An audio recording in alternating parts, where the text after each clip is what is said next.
I'm going to defend? I'm going to defend Donald Trump, who's the victim in this case. While Matt Gaetz is desperately trying to keep his political career alive, his replacement, Pam Bondi, has mostly gone under the radar. It would do harm to Florida? Of course not. Of course not. Gay people. No, I've never said that. Those words have never come out of my mouth. But that is specifically what you were arguing in court. No. Rachel Maddow did a deep dive into Pam's past, and as somebody who's thankfully not from the state of Florida, sorry, my Floridians, but you know your state is crazy, I personally didn't know that much about Pam Bondi. So I wanted to break down some of Rachel Maddow's reporting, as well as some additional issues with Pam Bondi that makes her much more dangerous than Matt Gaetz. Well, of course, unless you're a 16-year-old girl, in which case Matt Gaetz is a much bigger issue. Let's go ahead and take a look at this clip from Rachel Maddow. But she never got a job in the first Trump term. She never got any job. Why is that? Some reporting has suggested that it was because, quote, Trump staffers were concerned that questions about the donation would make confirmation hearings for Bondi difficult and damaging. Questions about the donation. The donation in question is this one, this $25,000 check. When Pam Bondi was serving as Attorney General in Florida, the Orlando Sentinel reported that her office was looking into Floridians' complaints about something called Trump University. Florida residents, a whole bunch of them, had come to the state attorney general's office complaining to Pam Bondi that they had been scammed by Trump University. They'd lost a ton of money. Could the attorney general please do something about it? Now, that report, Bondi's office looking into complaints about possible fraud. Florida may join multi-state lawsuit against Trump University. That report appeared in the press in Florida on a Friday. 4 days later, Tuesday, that big, beautiful check arrived. That $25,000 check arrived at the super PAC supporting Pam Bondi's re-election in Florida. A check signed by Donald Trump himself. Bondi had asked Trump for the donation. The check from the Donald J. Trump Foundation arrived, signed by Trump himself. She also apparently got a check from Ivanka Trump as well. And what are you going to do?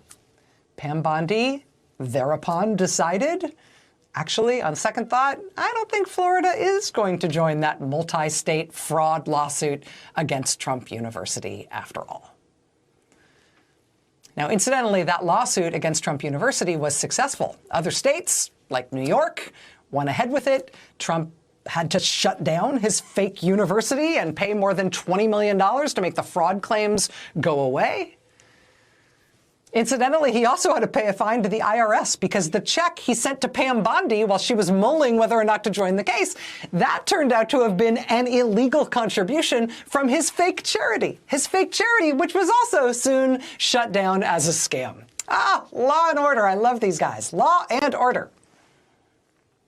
A review ultimately cleared Pam Bondi. A state prosecutor officially said it wasn't a bribe. But that fiasco obviously got a lot of press.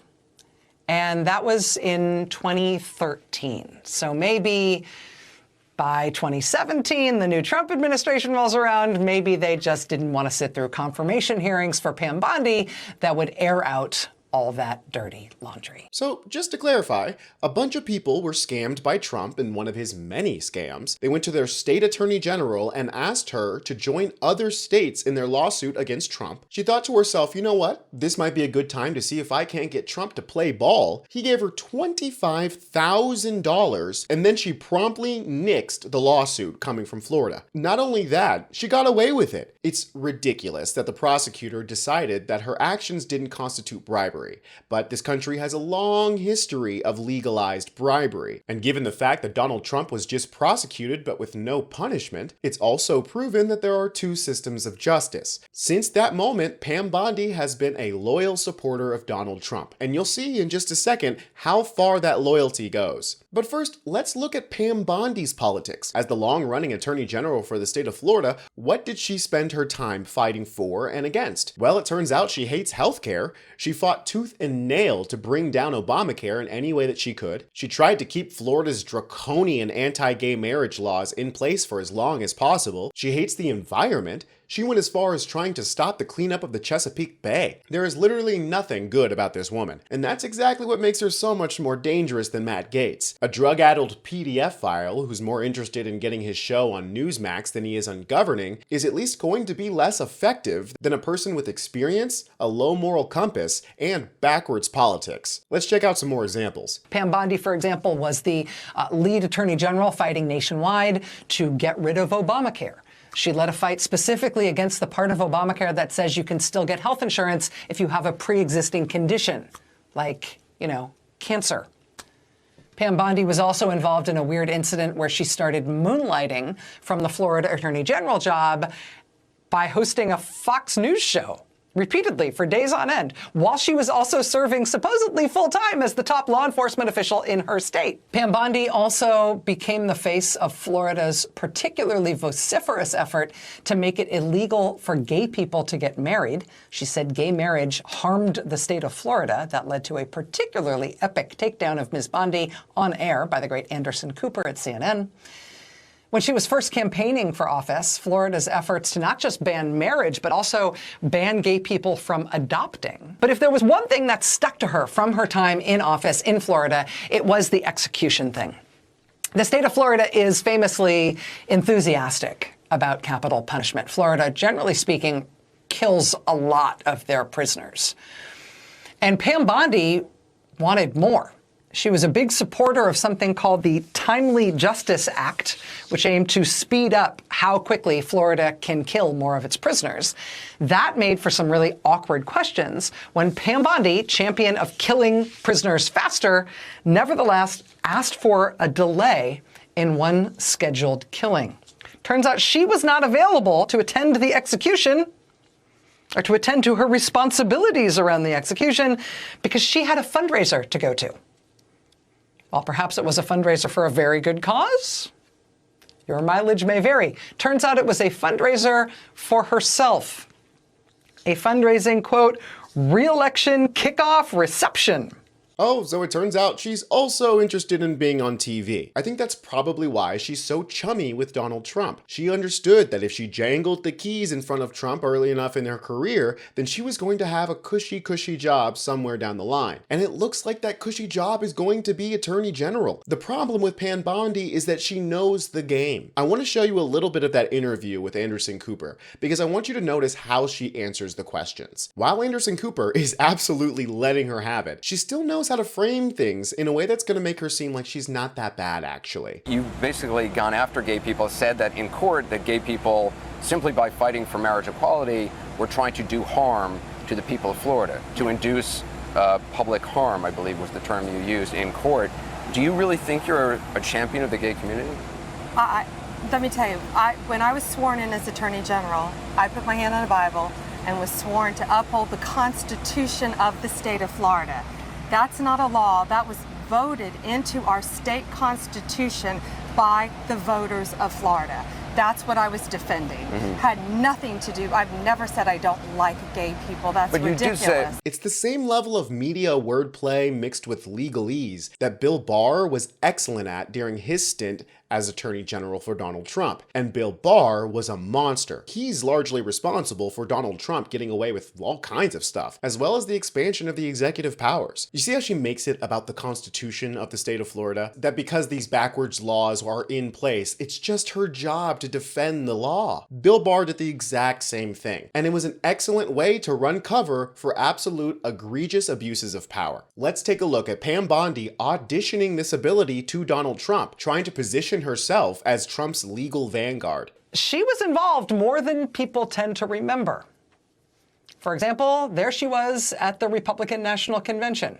Donald Trump will stop it. Lock her up. I love that. There she was at the Stormy Daniels hush money trial, standing outside the courtroom, attacking the judge in the case. There she was the day after the 2020 election, firing some of the very first shots in the war to overthrow that election. Pam Bondi held the very first overturn the election press conference in Pennsylvania. That was the one where Rudy Giuliani said some ballots might have come, quote, from Mars. There she was just days later at Four Seasons Total Landscaping, where Ms. Bondi reportedly oversaw the moving of the landscaping equipment to make room for the podium. There she was on Fox News, insisting falsely that Trump had won, making wild enough claims about what she called fake ballots that even the Fox News morning show hosts pushed back. Quote, "Just tell us what you know." And I think a lot of the rhetoric coming out of Donald Trump and the Republicans right now is serving mostly as a distraction, a way in which to trick the media into focusing on what Donald Trump says instead of what he does, to push through these demons who want to live in an America in which executions are scheduled around their cushy fundraisers, ignoring the fact that Florida's death penalty scheme was deemed unconstitutional. And since then, 82% of Florida's death sentence prisoners have been given new sentences. Only 18% were resentenced to death. Think of all of the people unconstitutionally sentenced to death under Pam Bondi. And honestly, I think she's going to get confirmed just because of the pure circus that is Matt Gaetz. I mean, even very fierce Trump critics have effectively praised her just because she is not perceived to be as bad as the guy who she replaced. Not as bad as Trump's first choice for Attorney General. Like, take, for example, former Republican Congressman Adam Kinzinger. Well, I mean, better than Gaetz. I mean, a bag filled with peanut butter would be better than Gaetz. So, it's a low bar. One outspoken critic of Pam Bondi's from Florida said in the Orlando Sentinel, quote, "Compared to Matt Gaetz, Pam Bondi looks like Clarence freaking Darrow." Emphasis in the original. Rachel Maddow Show producer Steve Bannon, who is a man not prone to hyperbole, he said memorably about her selection, quote, "It would be effectively impossible to pick someone more repulsive than Matt Gaetz." So as a person who's definitely less repulsive than the most repulsive choice imaginable, I mean, congratulations, Pam Bondi. Congratulations. Congratulations, Pam, you've sold your soul to the devil. Our only saving grace is that most people on the MAGA sphere are absolute bumbling idiots. So I don't see Pam Bondi being much more than a legal mouthpiece for Dumpy Don in his attempts to whine his way to world domination. I'm Tony Hinderman with Really American, and I'll catch you next time.